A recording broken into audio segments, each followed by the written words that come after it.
you've been working on your hand feeding, you've got that down. Dog's really happy to take food from your hand. The next thing that we need to do is get the dog to follow the food in your hand, and we call that a lure. In this video, we're going to discuss how we're going to get the dog to follow a lure, how we're going to present the lure to the dog, and how we're going to move around. So let's get into it. As you can see, we're in my back garden, and what we're going to do is we're going to take some of our dog's daily food that we've been using to hand feed with. We're going to take one piece at a time for now, and we're going to put it in between our thumb and the palm of our hand, okay, and cup our hands slightly like this, okay. What that's going to do is it's going to create a little bowl, and that's for your dog to push their nose into. What we want to start by doing is getting the dog pushing their nose into that hand, trying to get to the food. And when they're doing that and they're really pushing in, we're going to mark it and then we're going to release the food, okay? So Sam's going to push into the hand, yes, and then I'm going to release the food. Sam's going to push into the hand, yes, and then I'm going to release the food. When your dog's really comfortable with doing that, okay, we're going to start to add a little bit of backwards movement in. The same principle, but this time the dog's pushing into your hand and you're going to move backwards slightly with the dog pushing in. Yes, release the food. Moving back slowly, dog pushing into the hand. Yes, release the food. We're trying to show the dog that they can push into the hand and they can move at the same time. The next thing to do is start to add some slightly different movements. So I might start to move the dog backwards and then move the dog around. Yes. Getting the dog to follow that food lure around is going to help to build their rear end awareness. But with this, when the dog is happy to follow the food lure, we can start to be more precise with where we have our dog. Yes. Why do you need to practice luring? In what way is that going to benefit anybody? Luring gives us the ability to be very, very precise with where our dog goes. So if we're going to be teaching certain positions, sit, down, stand, heel, even like fancy footwork, if that's something that you want to get into, we're going to need the dog to know how to follow a lure so that we can start to shape those behaviors and move the dog into those positions. So one thing that I get lots of clients to do is learn how to lure so that they can start to bring the dog into a heel position.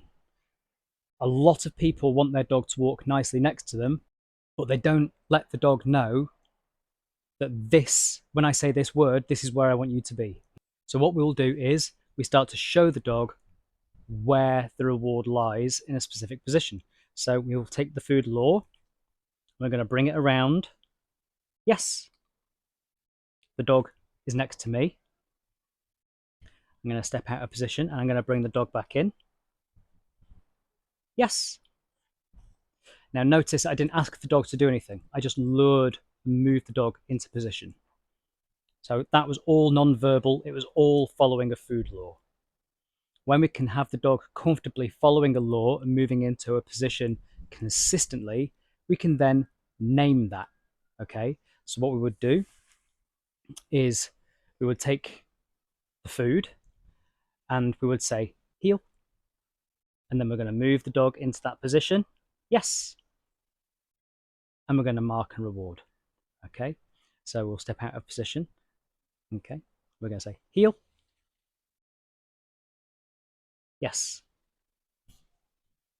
Notice that the word comes before the lure happens. Heel. Yes. That's how we start to show the dog where we want them to be. Okay.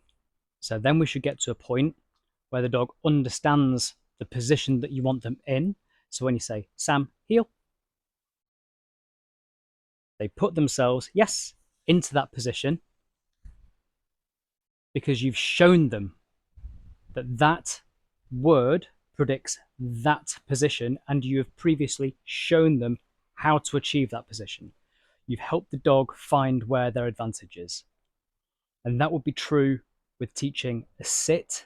That would be true with teaching a down. That would be true if you were going to be teaching like the fancy footwork and the focused fancy heeling. A lure has so many areas where it becomes very, very useful in order to shape the behavior of a dog or positions of a dog. It becomes very, very useful for a dog to be able to follow a lure and for you to know how a dog should follow a lure. So if we're working a dog through certain distractions, you might want to lure that dog through those distractions to start with. Don't get confused with bribery. This isn't bribery, right? We're not trying to bribe the dog out of like, oh, I've got food, you can ignore stuff. But in some certain circumstances, that's how we're going to start to build a dog's resilience to certain distractions or certain triggers, is by building lots of value in the food, which is why we hand feed, and then lots of value in following the lure so that we can start to guide them through situations that they might find difficult or that they might previously have reacted to. Give luring a go.